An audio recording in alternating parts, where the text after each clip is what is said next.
Assalamualaikum teman-teman. Gimana kabarnya?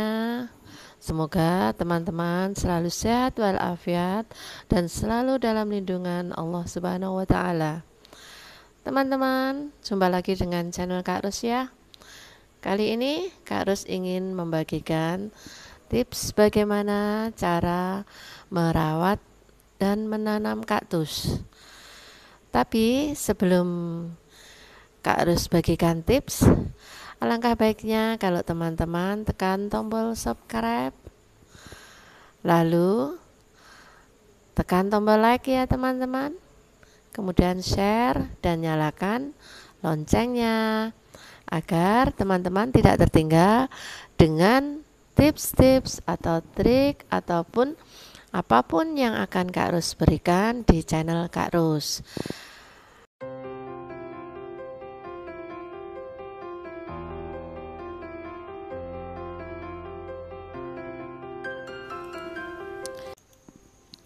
Kaktus adalah tumbuhan yang indah untuk menghiasi rumah atau taman teman-teman.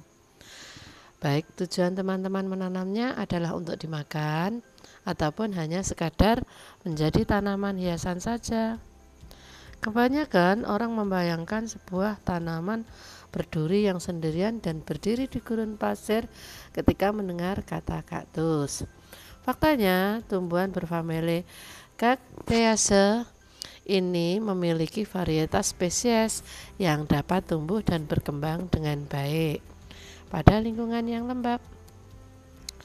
Dalam merawat kaktus, baik yang berjenis tinggal di lingkungan gersang maupun lembab, teman-teman harus memperhatikan jumlah paparan matahari yang diterima kaktus, serta banyak air dan jenis tanah pada wadah di mana kaktus tertanam, dan teman-teman juga harus membuat penyesuaian kecil agar tanaman tersebut dapat berkembang.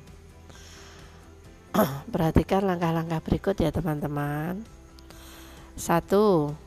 Petik polong biji dari kaktus atau beli bibit kaktus. Teman-teman memiliki dua pilihan untuk mendapatkan bibit.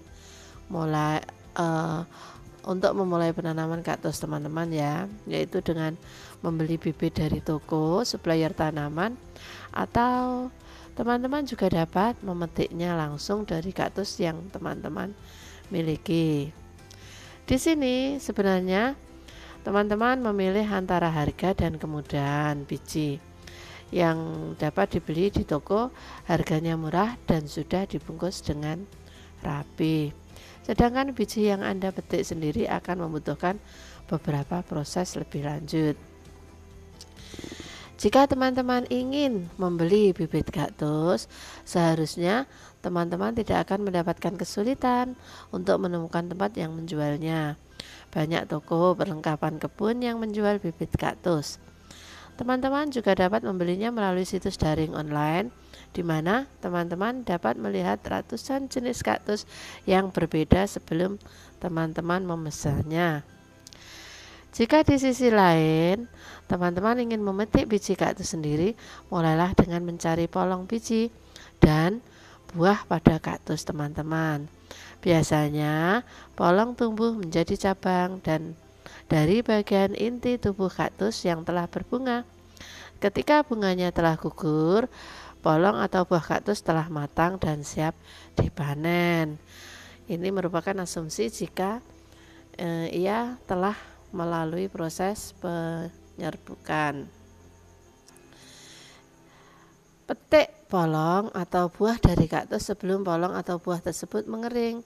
Polong buah tidak harus memiliki kelembapan yang sangat tinggi, namun setidaknya masih sedikit basah jika teman-teman menekannya. Biji kaktus bisa memiliki bentuk dan penampilan yang berbeda-beda.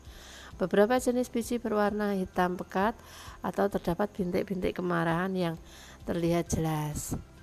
Ada juga yang berbentuk sangat kecil dan halus, sehingga terlihat seperti pasir atau debu. Cara polong terlepas dari kaktus adalah indikator yang baik tentang kedewasaan polong tersebut. Polong yang telah matang dengan biji yang matang seharusnya Bisa dicabut dengan santai saja dan meninggalkan serat kapas interior pada kaktusnya. Selanjutnya, panenlah biji kaktus dari dalam polong yang telah teman-teman petik. Setelah teman-teman memetik semua polong matang dari kaktus teman-teman, kini saatnya teman-teman untuk mengeluarkan biji-biji yang terdapat di dalamnya. Mulailah dengan membelah bagian atas polong menggunakan pisau yang tajam.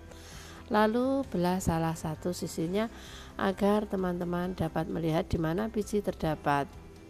Lalu keluarkan biji-biji tersebut dengan mengoreknya dari dalam polong. Memanen biji dari kaktus tropis mungkin bisa berbeda loh dengan cara memanen biji dari kaktus gurun. Namun secara umum konsepnya sama. Petik buah kaktus dari batangnya dan buka untuk menemukan bijinya. Sebagai contoh, biji dari kaktus Natal yang merupakan salah satu jenis kaktus tropis yang bijinya bisa dipanen. Dengan memetik buahnya yang berbentuk seperti blueberry, lalu diperas atau dibelah untuk mendapatkan bijinya. Biji yang teman-teman dapatkan baik dari toko ataupun dari hasil panen, teman-teman harus menanamnya pada penampung yang bersih ya, dan dangkal yang diisi dengan tanah yang cocok untuk menanam kaktus tersebut. Gemburkan tanah baik sebelum teman-teman menanam kaktus agar air tidak menggenang. Lalu sebarkan bibit pada permukaan tanah. Jadi tidak perlu dikubur ya teman-teman. Setelah itu tutup biji-biji tersebut dengan lapisan pasir yang sangat tipis. Biji kaktus yang hanya memiliki sedikit cadangan energi, dan jika tertanam terlalu dalam mereka akan kehabisan energi sebelum mampu mencapai permukaan tanah. Ini sangatlah penting ya teman-teman untuk menggunakan tanah berdaya serap tinggi, khususnya jika teman-teman menanam jenis kaktus gurun, karena kaktus gurun tidak membutuhkan asupan air yang tinggi pada habitat alaminya. Mereka akan rentan terhadap penyakit akar jika tanah di mana mereka ditanam menyisakan genangan air.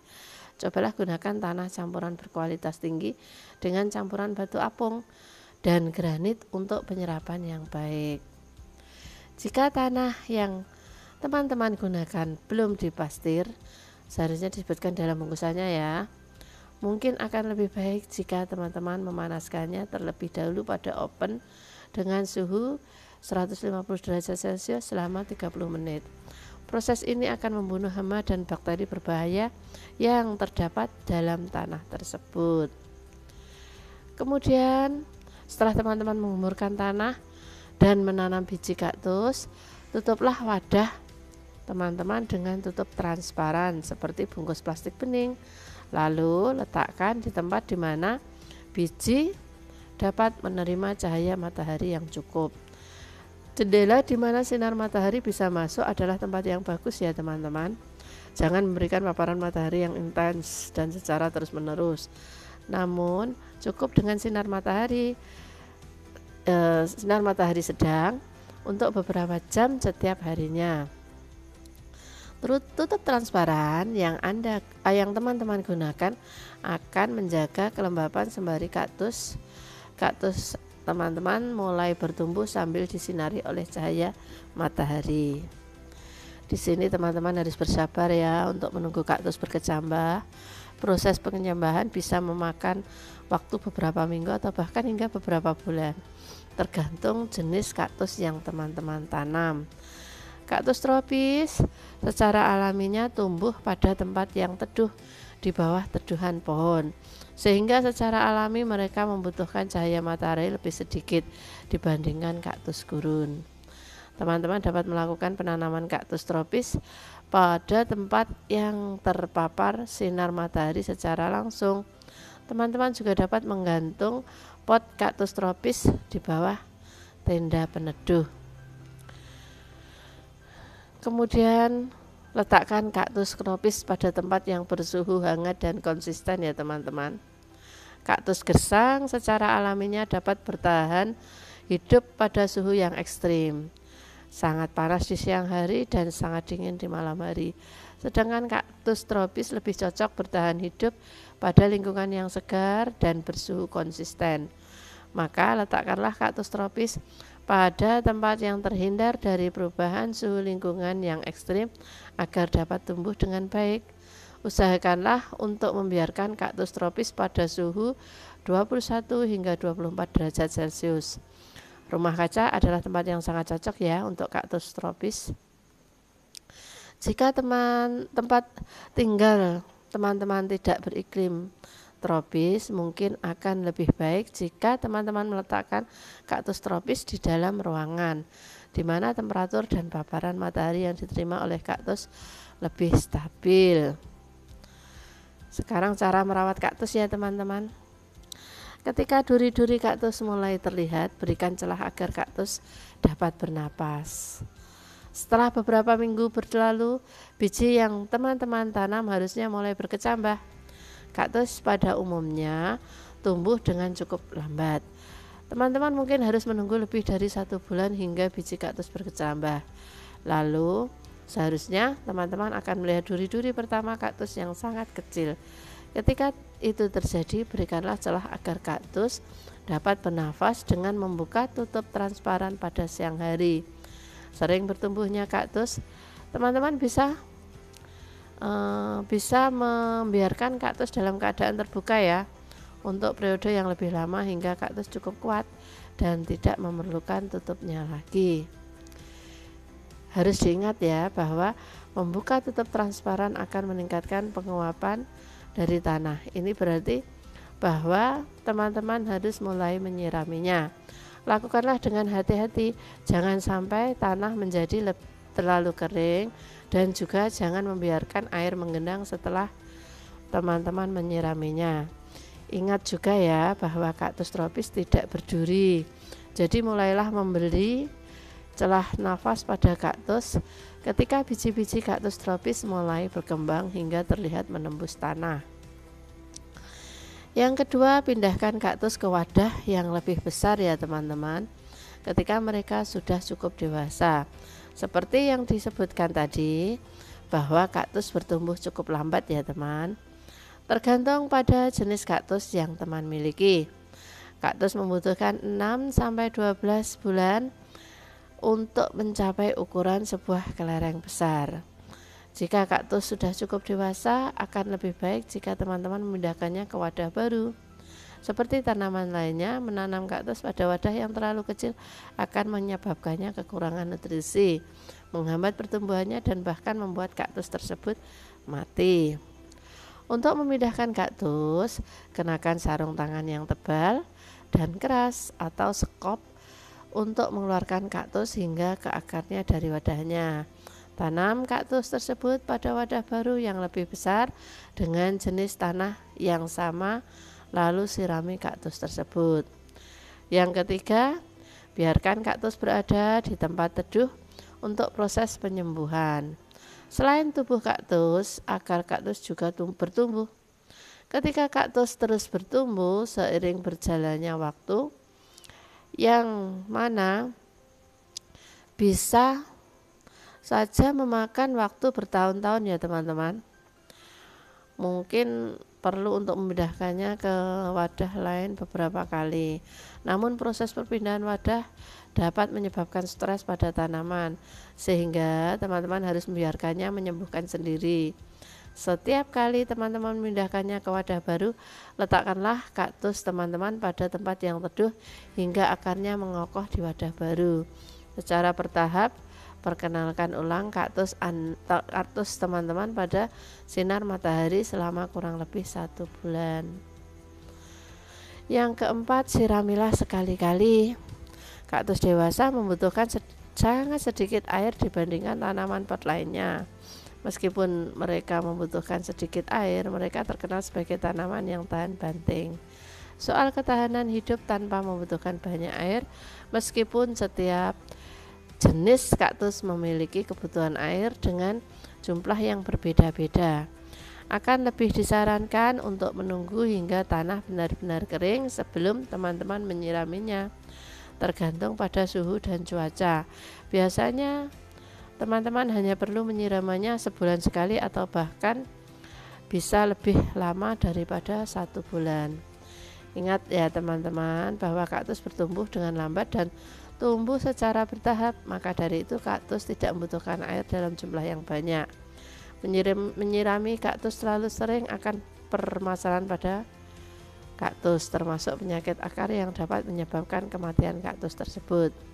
Kaktus tropis mendapat pengecualian pada aturan ini karena secara alami mereka mampu menyelesaikan diri pada lingkungan yang lembab dibandingkan dengan kaktus gurun.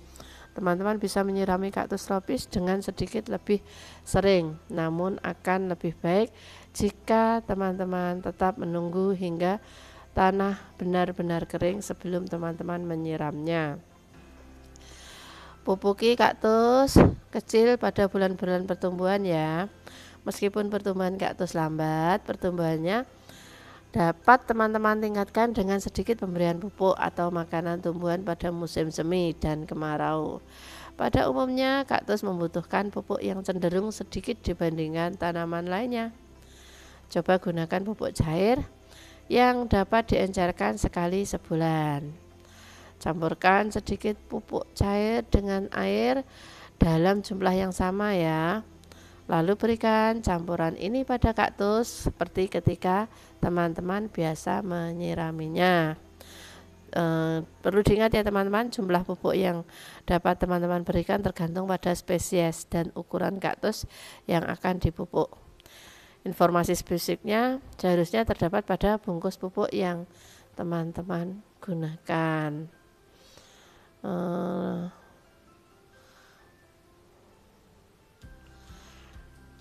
Selanjutnya teman-teman, kita akan memecahkan masalah umum yang terjadi pada kaktus ya. Biasanya itu yang sering terjadi, permasalahan yang paling sering terjadi pada tanaman pot adalah pembusukan akar ya teman-teman. Hal ini biasanya terjadi karena akar tumbuhan tergenang oleh air terlalu lama dan tanah tidak menyerap air dengan baik, yang mana menyebabkan pembusukan akar. Hal ini terjadi pada kebanyakan tanaman pot. Namun kaktus gurun sangatlah rentan ya teman-teman terhadap penyakit ini karena mereka hanya membutuhkan jumlah air yang sedikit dibandingkan dengan tanaman lainnya. Upaya pencegahan adalah cara terbaik untuk menghindari masalah ini. Dengan cara tidak menyiram terlalu banyak pada kaktus, lebih baik menyiram terlalu sedikit air dibandingkan air yang terlalu banyak. Sini bisa jadikan ya teman-teman acuan ya. Jika tanaman teman-teman terkena penyakit ini, tumbuhan akan terlihat membekak, lembut, kecoklatan dan membusuk. Kemungkinan terbagi pada beberapa bagian pada permukaan tumbuhan, sering tapi tidak selalu. Penyakit ini dimulai dari bagian bawah ke atas tumbuhan. Pilihan teman-teman untuk menangani penyakit ini sangatlah terbatas. Teman-teman dapat mencobanya mengeluarkan kaktus dari potnya ya, memangkas bagian yang berlendir, akar yang menghitam dan bagian-bagian yang telah mati pada tubuh kaktus. Lalu pindahkan pada wadah baru dengan tanah yang bersih. Namun jika tumbuhan telah rusak cukup parah, tumbuhan mungkin akan tetap mati meskipun telah dipindahkan. Pada banyak kasus, biasanya tumbuhan yang terkena penyakit ini lebih baik dibuang agar tumbuhan yang lain yang berdekatan tidak tertular. Yang kedua, tangani etiolasi dengan memberikan paparan sinar matahari secara bertahap. Di sini istilah etiolasi adalah kondisi di mana tumbuhan bertumbuh dengan cepat tanpa paparan sinar matahari, namun cenderung lemah dan pucat. Istilahnya apa ya? Meluder, apa ya istilahnya? Kaktus yang boler ya. Kaktus yang mengalami etiolasi biasanya kurus, tipis dan berwarna hijau muda pucat. Jika terdapat sumber cahaya, bagian tumbuhan yang teretiolasi akan tumbuh ke arah sumber cahaya tersebut. Bentuk tanaman yang terbentuk karena etiolasi bersifat permanen dan tidak bisa diperbaiki. Satu-satunya hal yang bisa teman-teman lakukan adalah dengan mencegah etiolasi ke depannya dengan memberikan paparan matahari yang cukup. Namun jangan biarkan kaktus yang teretiolasi mendapatkan paparan matahari yang intens secara langsung ya teman-teman. Lakukanlah proses bertahap dan tambahkan durasi kaktus terpapar sinar matahari sehingga setiap hari hingga pertumbuhan kaktus menormal. Tanaman akan stres jika tiba-tiba dipaparkan dengan sinar matahari yang intens. Pada tanaman yang teretiolasi, hal ini sangatlah fatal, bisa mati ya teman-teman. Kemudian yang ketiga, hindari fototoksisitas dengan membatasi paparan sinar matahari setelah pemberian pestisida. Fototoksisitas adalah penyakit yang serupa dengan kejadian seperti ketika teman-teman mendapatkan luka bakar yang serius setelah teman-teman berada di dalam air untuk jangka waktu tertentu. Setelah teman-teman mengaplikasikan pestisida berbasis minyak pada permukaan tumbuhan teman-teman, minyak pestisida tersebut akan tersisa di permukaan tanaman teman dan bekerja seperti lotion tanning yang mana meningkatkan intensitas sinar matahari yang diterima. Hal ini akan menyebabkan bagian tanaman di mana minyak pestisida terdapat menjadi terbakar, mengabu ataupun mengering. Untuk mencegah hal ini, letakkan kaktus pada tempat yang teduh untuk beberapa hari setelah pengaplikasian pestisida berbasis minyak hingga pestisida tidak tersisa terlalu banyak lagi pada tanaman teman-teman. Kemudian jangan takut pada penuaan alami yang terjadi pada kaktus ya teman-teman. Salah satu aspek dalam siklus hidup kaktus yang jarang diketahui orang adalah proses yang disebut corking, di mana bagian bawah kaktus dewasa mulai mengeras, mencoklat, dan terlihat seperti kulit pohon. Meskipun kondisi ini kelihatan serius, di mana warna hijau pada kaktus berkurang dan digantikan oleh warna coklat sehingga terlihat seperti tanaman yang tidak sehat. Sebenarnya hal ini tidak menandakan bahaya pada kaktus teman-teman ya, sama sekali, dan biasanya bisa diabaikan. Nah, di sini proses corking itu biasanya dimulai dari bagian bawah kaktus dan perlahan-lahan terus naik ke atas. Jika proses corking tidak dimulai dari bawah, bisa jadi ini adalah pertanda masalah pada kaktus teman-teman ya. Misalkan jika bagian atas dan samping kaktus yang menghadap arah sinar matahari terlihat mencoklat, namun bagian bawah kaktus tidak mencoklat sama sekali, maka hal ini dapat berarti bahwa kaktus teman-teman mendapat paparan sinar matahari yang terlalu banyak. Demikian ya teman-teman. Di sini untuk tipsnya, coba berikan makanan tumbuhan pada kaktus teman-teman ya. Jika teman-teman ingin menanam banyak kaktus sekaligus, teman-teman dapat menanamnya dari wadah yang sama dengan berikan jarak seimbang antara kaktus. Ketika kaktus tumbuh hingga seukuran kelereng besar, pindahkan kaktus ke wadahnya sendiri. Kemudian gunakan campuran tanah yang sama ketika teman-teman memindahkan kaktus teman-teman.